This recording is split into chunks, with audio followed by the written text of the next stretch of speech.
Naku, alaan mo! Blind Adam Hughes, kilalang couple, may promise sa isa't isa? Sweet naman ang magjowa. Kwento kasi ng isang maritas, may promise raw sa isa't isa ang magjowa na kung tatanggap sila ng acting projects, walang mga eksenang pwedeng pagsimula ng intriga sa kanilang pagsasama. Nasa acting projects nila, wala yung love angle raw.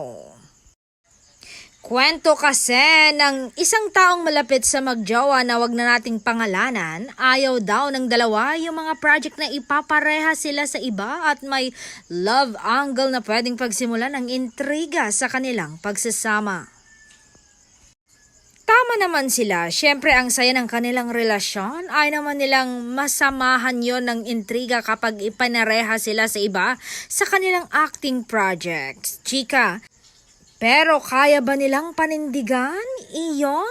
Sabi ng dalawa, basta't malalampasan daw nila ng magkasama. Kasama rin daw nila ang Panginoon sa laban na yan.